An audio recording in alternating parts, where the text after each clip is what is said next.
जय गणेश दोस्तों, कैसे हैं आप सभी लोग। एक बार फिर से सभी का बहुत बहुत आभार कि आप लोग आए हैं अपना बेशकीमती समय निकाल के मेरा ब्लॉग देखने के लिए। तो चलिए शुरू कर लेते हैं आज का वीडियो। तो ये जो ब्लॉग है फ्रेंड्स, इसको आप लास्ट जो ब्लॉग गया था उसका सेकंड पार्ट भी कह सकते हैं। तो ये ट्रिप की तैयारी हो रही थी जैसा कि मैंने आपको बताया था, और लास्ट डे मैंने सारे कपड़े रात को धो के सुखा दिए थे, जिससे कि ट्रिप से आने के बाद किसी भी तरीके का अननेसेसरी लोड मेरे ऊपर ना रहे, क्योंकि आफ्टर ट्रिप आप सभी जानते हैं कि कपड़ों का वैसे ही बहुत सारा अंबार हो ही जाता है धुलने के लिए। तो जितने भी XYZ जो भी कपड़े थे सब कुछ मैंने धो लिए थे।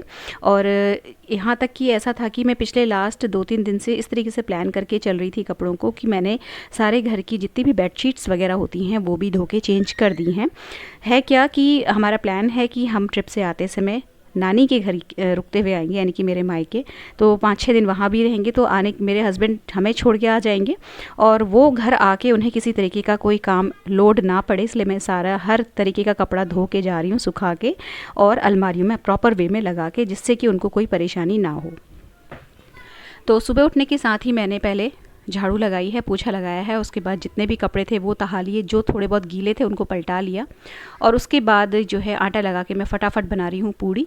और रात को जो आलू बॉईल करके रखे थे उनको फ्रिज से बाहर निकाल दिया था। तो पहले पूड़ी बनाई है मैंने, और उसके बाद उसी कढ़ाई में देसी घी डाल के आलूओं को छौंक दिया है। तो सिंपल बस जीरे और हींग से छौंका है, किसी तरीके का कोई प्याज लहसुन कुछ भी नहीं ऐड किया है।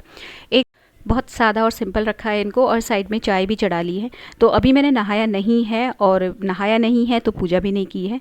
लेकिन जब कभी कहीं जाना होता है, हमें ट्रैवल करना होता है अर्ली मॉर्निंग, तो मैं इस तरीके से काम चला लेती हूँ कि बिना नहाए या बिना पूजा करे भी मैं एक रोली पोली या एक जो है पूड़ी का रोल खा लेती हूँ, क्योंकि मुझे समय से दवाई खानी होती है वॉमिट वाली, क्योंकि मुझे थोड़ा सा वॉमिटिंग का प्रॉब्लम होता है ट्रैवलिंग के टाइम पे, खासतौर से पहाड़ों की ट्रैवलिंग के टाइम पे।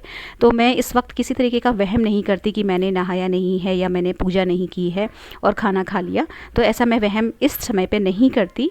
जो अपना रूटीन वाला नियम कानून है वो अपनी तरफ, लेकिन कभी कभी इस तरीके से मैं रूटीन फॉलो कर लेती हूँ, किसी तरीके का कोई अननेसेसरी वहम नहीं पालती।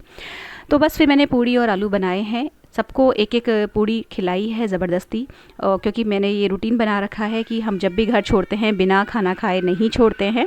तो बस खाया है और उसके बाद दवाई ली है और हम निकल गए अपने टूर पे।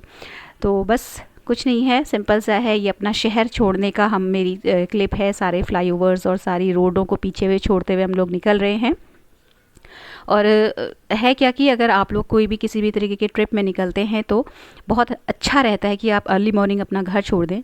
एक तो रोडें जितनी भी हैं खाली मिलती हैं, ट्रैफिक बिल्कुल भी नहीं मिलता है। दूसरा, आप ठंडे ठंडे में ही बहुत लंबी डिस्टेंस क्रॉस कर जाते हैं। वही हमारे साथ भी हुआ।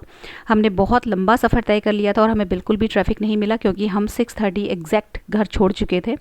और 1-1.5 घंटे का ट्रेवल करने के बाद बच्चों को फिर भूख लग गई, क्योंकि जो वॉमिट वाली जो दवा होती है उसको खाने के बाद थोड़ी देर बाद भूख लगनी शुरू हो जाती है, और किसी भी तरीके का कोई नौजिया या वॉमिटिंग वाला सीन नहीं रहता है, मतलब ठीक रहती है तबीयत।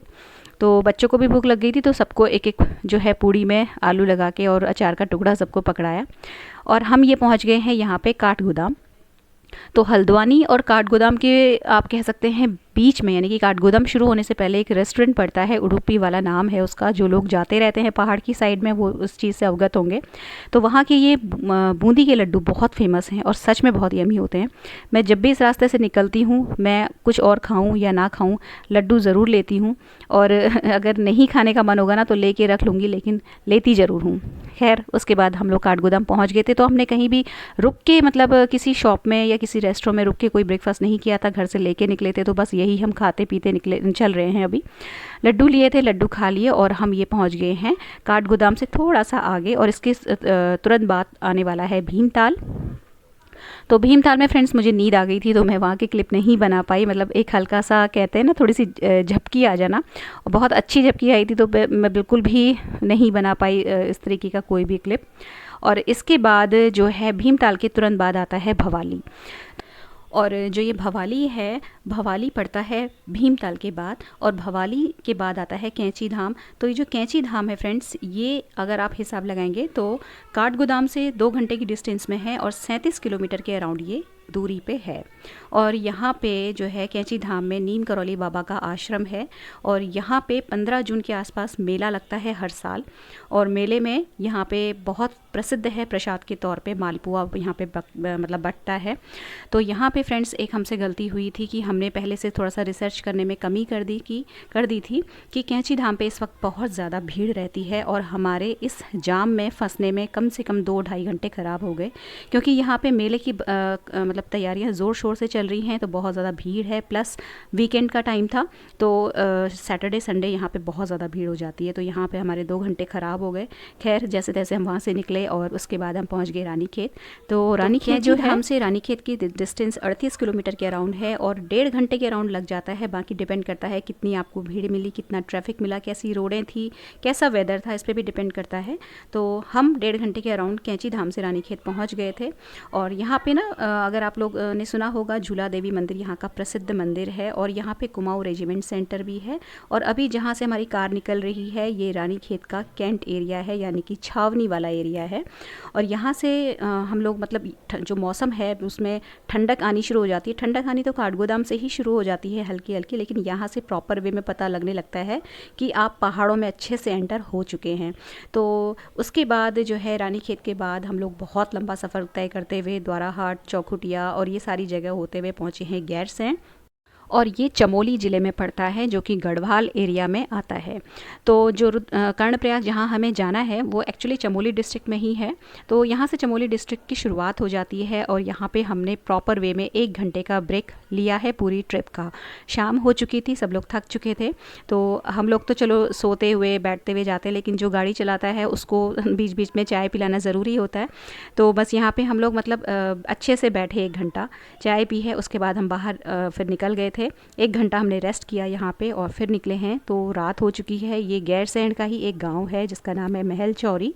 तो इस वक्त तक 7 साढ़े 7 का टाइम हो चुका था। तो काफ़ी बड़ा एरिया है गैरसैंण का भी। और यहाँ इसको क्रॉस करने के बाद फिर हम पहुँचे हैं फाइनली कर्णप्रयाग।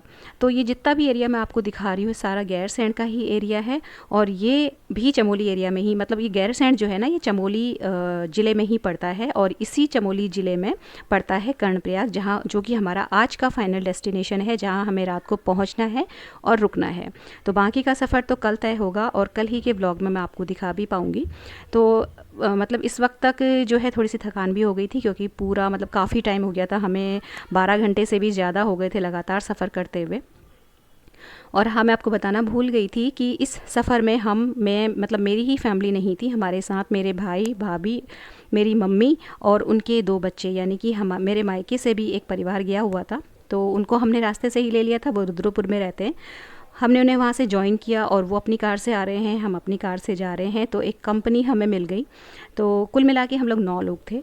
गैरसैंण से कर्णप्रयाग का जो डिस्टेंस है ये 47 से 48 किलोमीटर की दूरी पे है और यहाँ तक पहुँचने में भी 1.5 से 2 घंटे लग जाते हैं।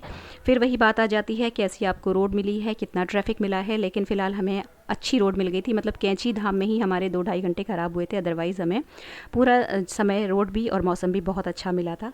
तो ये कर्णप्रयाग का होटल था जहाँ हम रुके थे रात को। बहुत अच्छा होटल है और बिल्कुल जो संगम है जहाँ पे पिंडर नदी और अलकनंदा नदी का जहाँ पे संगम होता है, जो मैं आपको दिखा रही हूँ। अभी रात का दृश्य है ना, तो आपको अच्छे से नहीं दिखाई दे रहा होगा। ये रहा वो संगम। तो ये मैं आपको नेक्स्ट व्लॉग में दिखाऊंगी मॉर्निंग के टाइम पे। तो इस संगम के जस्ट बगल में ये होटल स्थित है और यहाँ पे ही हमने स्टे किया था रात को। तो इस संगम के बारे में मैं आपसे कल बात कर पाऊँगी। ये नेक्स्ट डे का एक छोटा सा क्लिप मैंने यहाँ पे ऐड कर लिया है। ये अगले दिन सुबह का दृश्य है। तो फ्रेंड्स, आज का व्लॉग यहीं पर समाप्त होता है। अगर अच्छा लगा हो तो प्लीज़ वीडियो को लाइक शेयर ज़रूर कीजिएगा। चैनल सब्सक्राइब करना बिल्कुल भी मत भूलिएगा। मिलते हैं अगले व्लॉग में। Till then take care, stay healthy, happy and positive. Thank you.